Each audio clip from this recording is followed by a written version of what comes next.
오늘은 탕자의 비유입니다. 탕자. 여러분들 모르시는 분이 없죠? 탕자의 비유. 모르시는 분이 없어요. 다 아십니다. 하루는 예수님의 말씀을 듣기 위해서 많은 사람들이 몰려들었습니다. 그 중에는 죄인과 세리가 있었어요. 그 사람들도 성경을 보니까 모두 다 몰려왔다고 했어요. 얼마나 많은 사람들이 예수님의 설교, 예수님의 말씀을 듣기 위해서 많은 사람들이 몰려들었는지 알 수가 있어요. 당시 믿음이 가장 좋다고 자부하던 바리새인들이 있었어요. 신학적으로 가장 똑똑하다고 하던 서기관들이 있었어요. 그 사람들은 예수님이 죄인들과 세리들과 함께 교제를 한다며 맹 비난을 퍼부었어요. 어떻게 해서 의인이라고 하는 분이 죄인들과 같이 어울려서 교제를 하고 식사도 하고 대화도 하고 어떻게 이렇게 할 수 있어요? 그 와중에 예수님이 비유로 하신 말씀이 바로 탕자의 비유가 되겠습니다. 당시 바리새인들은 죄인들과 세리들을 경멸했습니다. 대화도 하지 않았어요. 당시의 유대인들은 그랬습니다. 그러나 주님은 구원과 회복의 은혜가 죄인들에게 먼저 임한다는 사실을 이 비유로 알려주신 것입니다. 즉 탕자의 비유는 죄인들을 향한 회복의 말씀이기도 합니다. 회개의 말씀이기도 해요. 그러나 하나님을 가장 잘 믿고 가장 신앙이 깊다고 자부하는 바리새인들과 서기관들에게 경종을 울리는 말씀이다, 이렇게 보시면 되겠습니다. 여러분, 그 중에 가장 먼저 예수님이 비유로 하신 말씀이 있어요. 이 탕자의 비유 말씀 전에 가장 먼저 비유로 하신 말씀이 잃은 양 한 마리의 비유예요.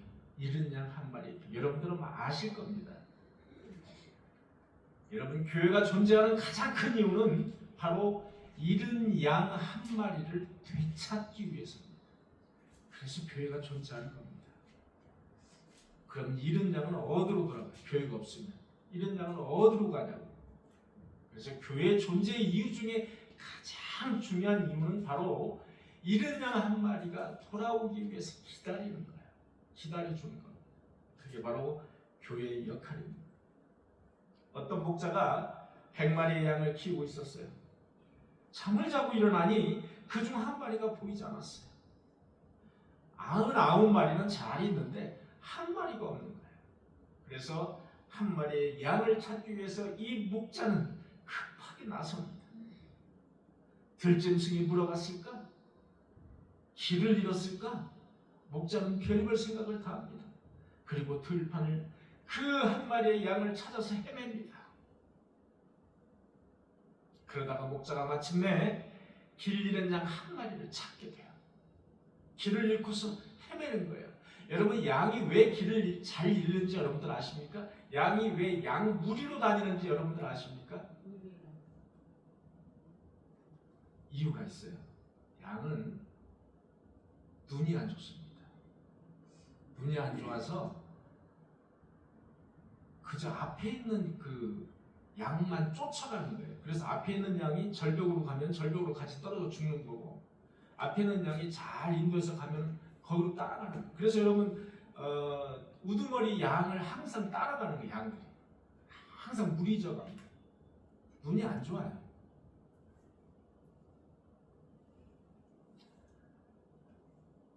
마침내 길 잃은 양을 찾았을 때 목자의 기쁨은 이루 말할 수가 없는 겁니다. 목자는 기뻐서 양을 어깨에 맸어요. 양을 어깨에 메고 돌아와서 친구들과 이웃들을 불러서 함께 기뻐하면서 춤을 추며 식사를 하는 거예요. 그렇게 기뻐하는 거예요. 그게 바로 잃은 양 한 마리의 비유입니다. 이와 같이 하나님은 길 잃은 죄인 한 사람이 회개하고 돌아오면 말할 수 없이 기뻐하신다는 거죠. 잔치를 베풀어요. 너무 기뻐서 99마리의 양은 제쳐두고 한 마리를 찾아서 나서신다는 거예요. 여러분, 돌아온 탕자 비유 역시 비슷한 내용입니다. 그런데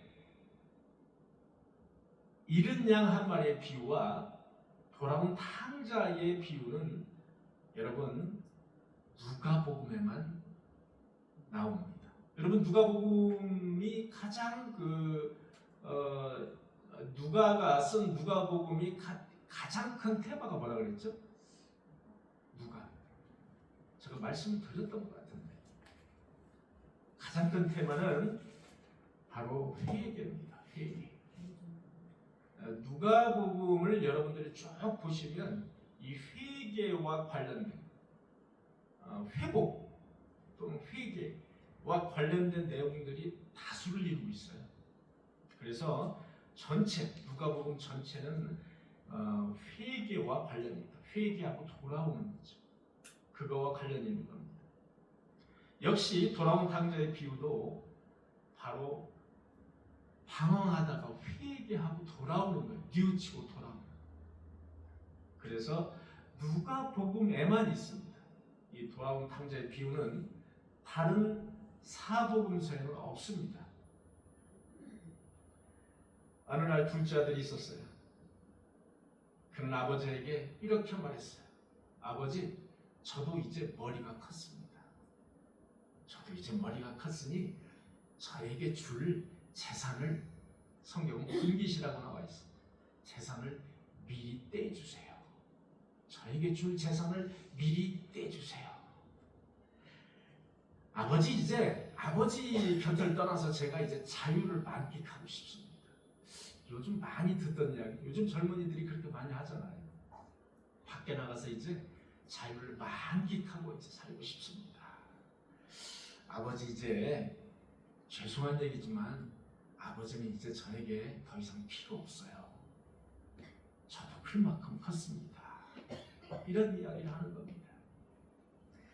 사랑하는 성도 여러분, 죄의 시작은 언제나 하나님의 떠남부터 시작되는 거예요. 하나님의 곁을 떠나는 순간부터 죄의 시작이 되는 겁니다. 하나님 없이도 살 수 있다고 생각하는 그 순간 우리는 이미 멀리 떠나 있는 탕자와도 같은 겁니다. 저는 이런저런 이유로 교회를 떠나고 하나님 곁을 떠나는 사람들을 많이 봤어요.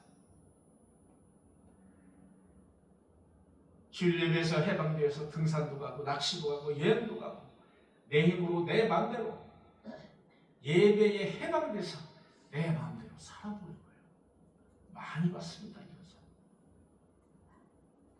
여러분, 죄가 무엇입니까? 최소한의 택함을 받은 신자라면 하나님 없이도 살아갈 수 있다고 생각하는 그 생각, 그 태도 자체가 죄입니다. 자체가 죄. 생각하는 순간 하나님을 멀리 이미 떠나는 거예요. 그렇게 보시면 됩니다. 결국 아버지는 재산을 아들에게 나눠줬습니다. 안 나눠주면 되지 왜 나눠줘요? 이것을 신학적인 용어로 묵시적인 허용이라고 이야기합니다. 묵시적인 허용. 여러분, 성경을 읽다 보면 하나님이 왜 때를 쓰면 그렇게 하라고 묵시적으로 내버려 두든지 그렇게 하라고 이야기를 하시지? 이러는 의아한 대목이 많이 나와요. 글로 가면은 분명히 잘못되고 그쪽으로 가면은 분명히 후회하는 것을 알면서 허용하시는 거예요. 그런 경우가 많죠. 완강히 거부하는 인간을 그 선택대로 방임하시는 것이 바로 묵시적 심판의 방법이에요. 하나님의. 로마서 1장에 보면 이런 말씀이 있어요. 하나님께서 그들을 마음의 정욕대로 내버려 두사. 이런 말씀이 있어요. 하나님께서 그들을 마음의 정욕대로 내버려 두는 거예요. 너 할 테면 해봐라. 하나님을 거부한 결과 그 선택의 길을 묵시적으로 허락하시는 거예요. 묵시적으로 그 길을 허락하시는 거예요. 시편 81편에 보면 이런 말씀이 있어요. 내가 그들의 완고한 마음대로 버려두어 자기 꾀대로 행하게 되었다. 이런 말씀이 있어요. 자기 꾀대로 행하도록 내버려 두는 것, 방임하는 것, 묵시적으로 방임하는 것, 이게 바로 묵시적 허용입니다. 여러분, 하나님은 이런 묵시적인 허용을 하신다 해서 여러분들이 야, 나 응답받았다, 내가 응답받았다, 이렇게 생각하는 것은 큰 착오다 이렇게 보시면 됩니다. 여러분, 하나님은 인간을 로봇처럼 강제로 조종하지 않으세요. 때로는 하나님의 간섭을 거두시는 방법으로 심판하기도 하신다는 사실을 아셔야 됩니다. 하나님의 간섭을 거두세요. 하나님께서 간섭하지 않으신다는 거예요. 그게 바로 심판이에요. 그게 바로 하나님의 조그만 심판이라는 사실을 우리는 기억해야 됩니다. 며칠 뒤 둘째 아들은 재산을 갖고 자기가 가고 싶은 곳으로 멀리 떠났습니다. 돈이 있으니 자신만만했어요. 여러분, 돈을 믿는 사람들 너무나도 많아요. 여러분, 돈이 많은 사람들, 부자인 사람들은 낙타가 바늘구멍에 들어가기 어려울 만큼 힘들다라는 성경 구절이 있어요. 왜 그런지 아십니까? 돈을 믿기 때문에 그렇습니다. 부자가 하늘에 들어가기가 그만큼 어려운 이유가 하나님을 믿는 게 아니고 돈을 믿기 때문에. 여러분, 성경을 쭉 읽다 보면 아주 공통점이 하나 있어요. 부자, 권력 가진 사람들, 이런 사람들은 대부분 하나님으로부터 칭찬을 받지 못한다는 사실이죠. 왜? 하나님을 안 믿어. 돈을 더 믿어. 절대로 그래요. 그런데 상대적으로 가난하고 헐벗고 장애를 가진 사람들, 이런 사람들은 하나님이 돌보시고 고쳐주신다는 사실을 여러분들 성경 보면은 알 수가 있어요. 그게 공통점입니다. 그렇다고 해서 모두 그렇다는 건 아닙니다. 돈이 많고 재물이 많은 사람이라 할지라도 하나님을 의지하고 하나님을 경배하고 하나님을 섬기는 사람들이 있어요. 없지 않습니다. 그러나 많지 않다는 사실이에요. 그게 많지 않아요.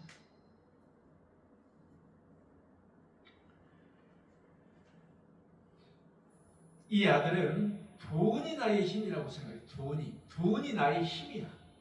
나는 이제 아버지로부터 분깃을 받았으니까 이 돈을 가지고 무엇도 해보고 사업도 해보고 맛있는 것도 사 먹고 친구도 사귀고 한번 써봐야 되겠다, 이런 생각을 가지고 돈을 펑펑 썼어요. 그랬더니 뭐가 생겼어요? 친구가 생겼어요. 여러분, 돈을 펑펑 쓰면 나쁜 친구, 좋은 친구 다 생깁니다. 좋다고 졸졸졸 쫓아다녀요. 여자들과 쾌락을 즐겼어요. 여러분, 돈이 있으면 여자들이 줄줄 따릅니다. 그 돈을 빼앗기 위해서 여자들이 줄줄 따릅니다. 웃음과 방종을 베개 삼아서 그는 세월을 허송세월했어요. 그게 바로 둘째 아들입니다. 탕자라는 거예요. 그는 금세 돈이 바닥이 났습니다. 여러분, 돈이 떨어지니까 뭐가 떨어졌어요? 친구도 떨어졌어요. 또 뭐가 떨어져요? 여자도 떨어졌어요. 뭐가 또 없어져요? 웃음도 없어져요. 뭐 갈 데가 없어요. 월세방 살기도 힘들어요. 고시촌으로 들어가야 돼요. 고시촌에서 살기도 힘들어요. 어디로 가야 됩니까? 돼지우리가로 갔어요. 돼지를 치는 사람입니다. 성경은 왜 돼지라는 어떤 동물을 여기다 등장시켰는지 아십니까? 여러분, 돼지는 유대교에서, 유대인 중에서 지금도 돼지를 먹지 않죠. 돼지는 가장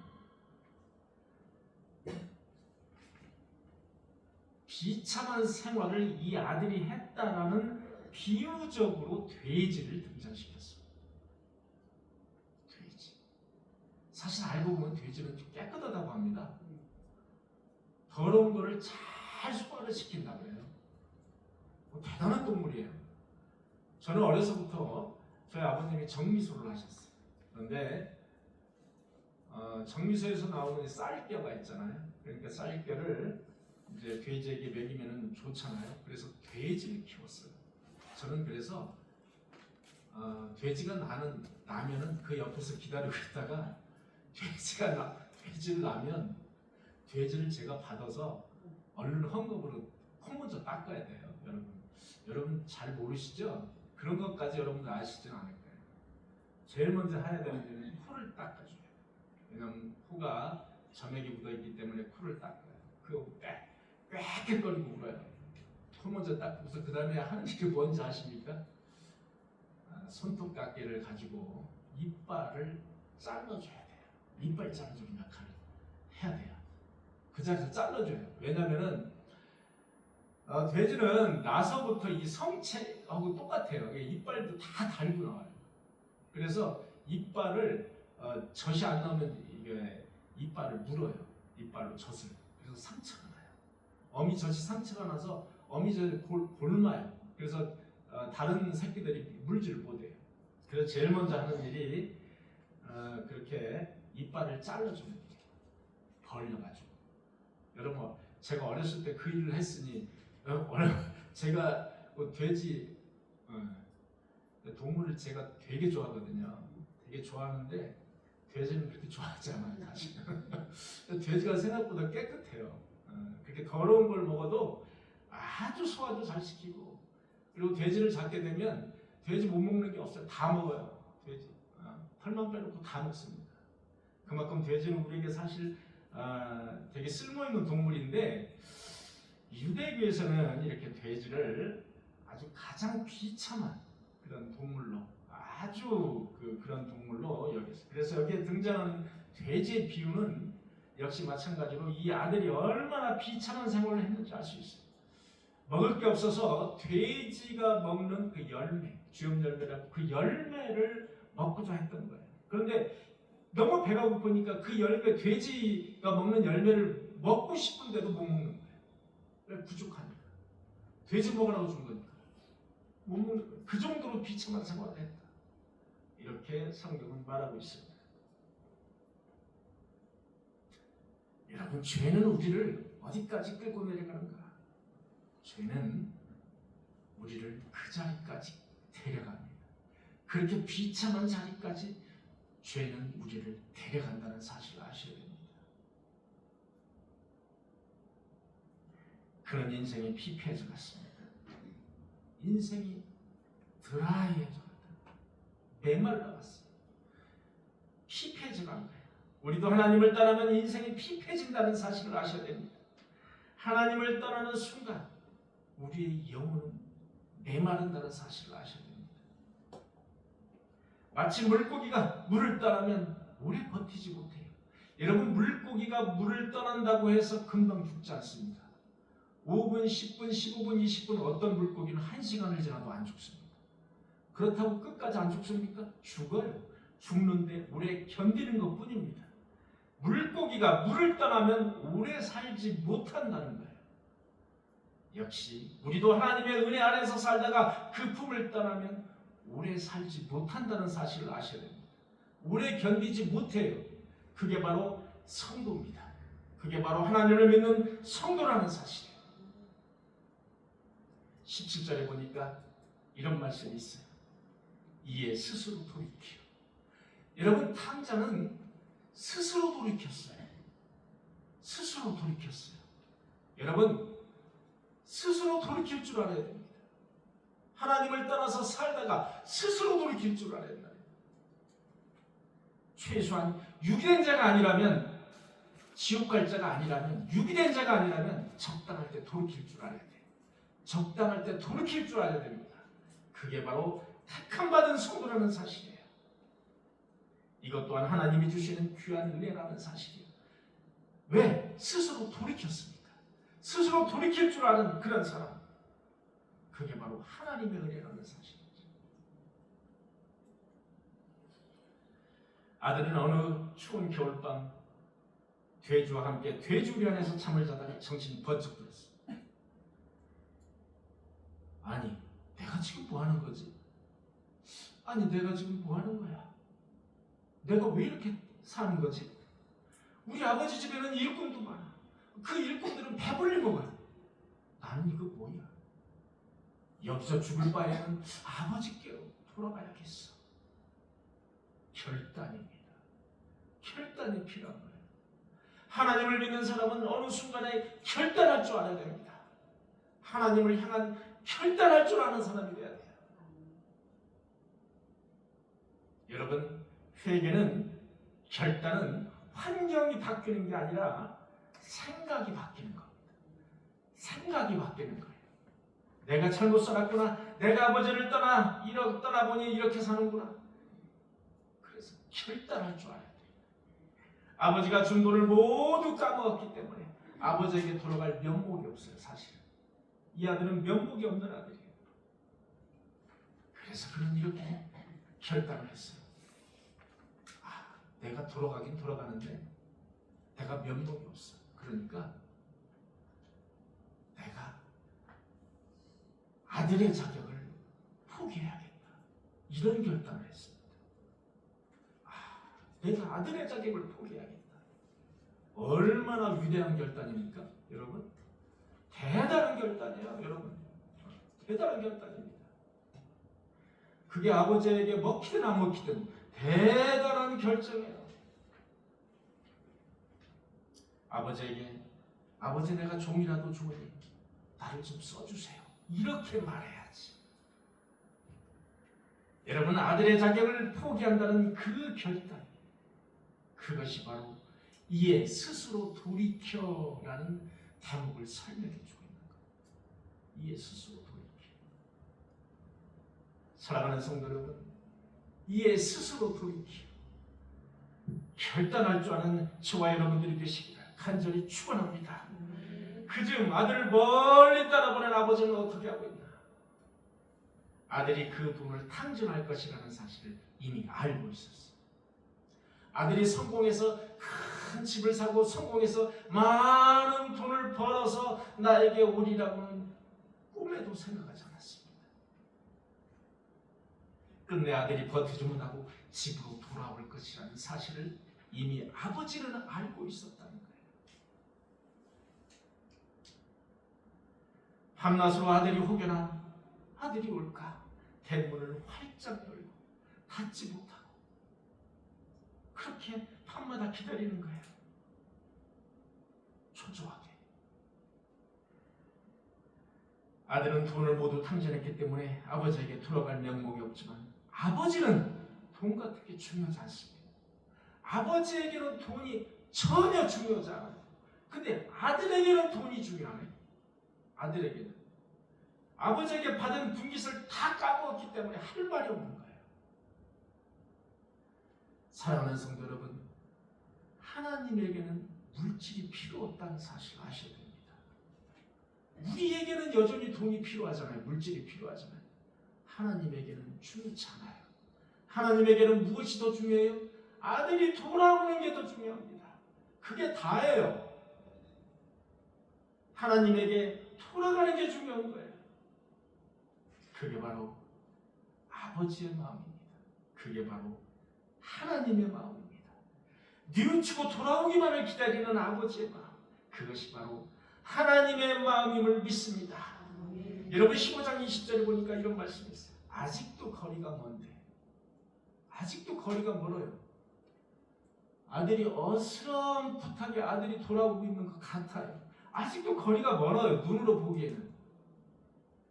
그런데 아버지가 그를 보고, 아버지는 알고 있어요.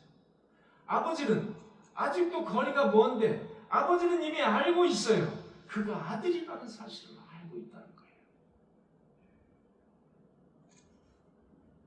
그를 보고 측은히 여겨 달려가 목을 안고 입을 맞추고, 이게 바로 돌아온 탕자를 맞이하는 아버지의 심정입니다. 돌아온 탕자를 맞이하는, 돌아온 아들을 맞이하는 아버지의 심정이 여러분 15장 20절에 고스란히 녹아있어요. 아직도 거리가 먼데 아버지가 그를 보고 측은하게 달려가 목을 껴안고 입을 맞추고 우는 거예요. 거리가 멀어도 아버지는 아들의 모습을 기가 막히게 알아봅니다. 그게 아버지의 마음이고 그게 하나님의 마음인 것입니다.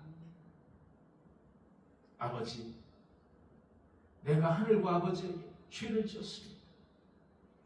저를 더 이상 아버지, 아들이라 불릴 자격도 없습니다. 그냥 품꾼으로 써주십시오. 아들은 자기가 결단한 내용을 아버지에게 말하고 있어요. 아버지는 뭐라고 했습니까? 여러분 성경에. 여러분 성경에 아버지는 뭐라고 했습니까? 아무 말도 안 합니다. 왜? 아버지는 그게 중요하지 않거든요. 아버지는 그게 중요하지 않아요. 아버지에게 중요한 것은 아들이 돌아오는 거예요. 그게 중요한 거예요. 아버지에게 푸른꾼이니 뭐 아들이 아니니 뭐 하나도 중요하지 않아요. 그리고서 아버지는 와라 아들을 껴안습니다. 여러분 돌아온 탕자에서 가장 절정의 순간이 바로 이 순간입니다. 아버지는 아무 말도 하지 않고 아들을 껴안는 장면, 가장 중요하고 가장 결정적인 장면이라고 볼 수 있습니다. 그 다음에 더 나아가서 아버지는 아들에게 가장 좋은 옷을 입혀요. 그리고 아들에게 가락지를 끼워줘요. 그리고 아들에게 새로운 신발을 신겨줘요. 이게 도대체 예수님이 말씀하시는 비유 중에서, 탕자의 비유 중에서 무엇을 의미하는가? 너는 네가 아무리 나는 아버지의 아들이 아닙니다. 나를 푸른꾼으로 써주세요. 내가 다 재산을 탕진했습니다. 아무리 얘기해도 너는 뭐라고요? 내 아들이다. 내 아들이다. 내 아들이라는 증표를 바로 이렇게 좋은 옷을 입히고 가락지, 손가락지를 끼워주고 신발을 신겨주고 그리고 더 나아가서 살찐 짐승을 잡아서 잔치를 열어주는 거예요. 여러분 이게 바로 아버지의 심정이고 하나님의 심정입니다. 하나님은 아들이 돌아왔을 때 이렇게 반겨주시고 너는 여전히 내 아들이라 새 옷을 입혀주시고 가락지를 끼워주시는 거예요. 이렇게 너는 내 아들이라 이렇게 회복시켜주시는 거예요. 회복시켜주시는 거예요. 내 아들로 회복시켜주시는 거예요.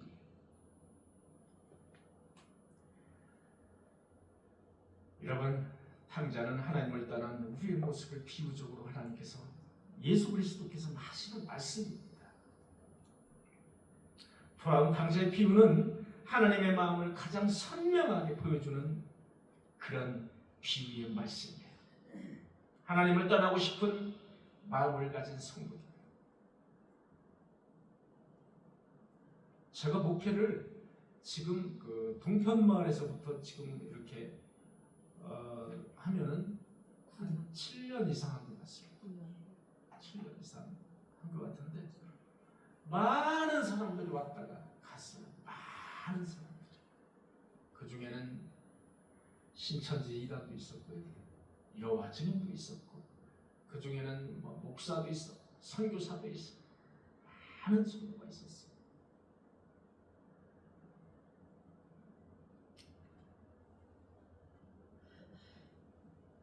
최근에도 여러분 나는 개축교회에 가보니까 나는 나와 맞지 않아. 나와 맞지 않아. 나는 건물도 좀 크고 이렇게 그럴싸하고 이 교인도 많은 교회에서 예배드리고 싶어. 이렇게 말씀하며 가신 분이 있어요. 그런데 그 마음을 제가 꿰뚫어 보면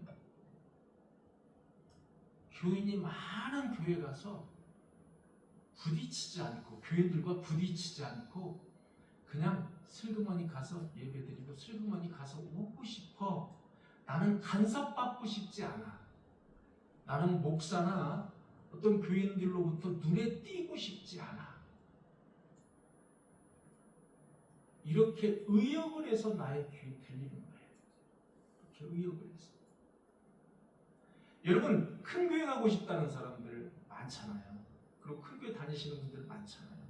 큰 교회는 크면 클수록 더 많이 모이잖아요. 왜 그런지 아십니까? 첫째, 간섭받지 않아요. 내가 안 가도 눈에 띄지 않아. 그죠? 그리고 헌금 안 해도, 여러분 헌금하는 소리 아닙니다. 헌금 안 해도 표시 안 나.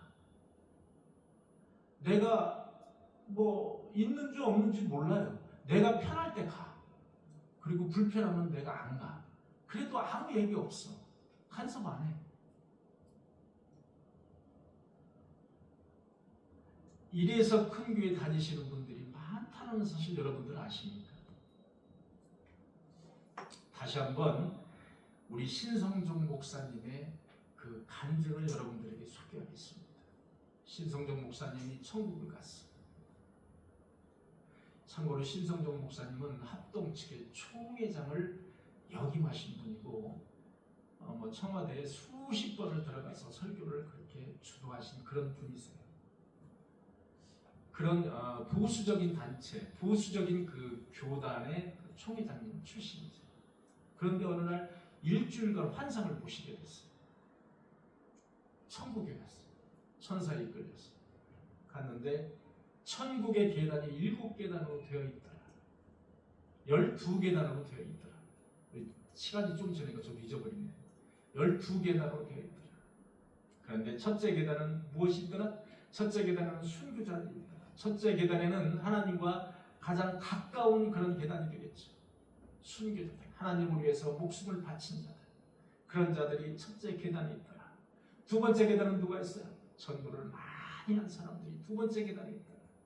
세 번째 계단은 누가 있어요?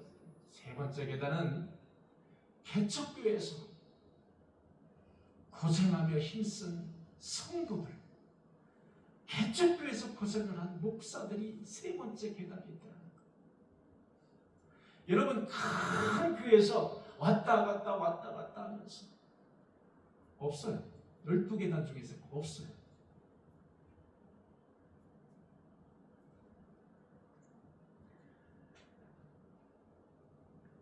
물론 천국을 본 간증은 개인적이고 주관적인 그런 간증이에요. 제가 그것을 100% 신뢰하고 믿는 건 아닙니다. 왜? 그분의 하나의 그분의 주관적인 경험이기 때문에 그렇습니다. 그러나 저는 그런 데서 위로를 또 받아요. 이렇게 30명도 안 되는 우리 개척교회에서 열심히 봉사하고 열심히 하나님의 교회를 지켜내는 사람들, 이 사람이 바로 세 번째 계단에 천국에 있다는 거지. 그것이 무엇을 의미합니까?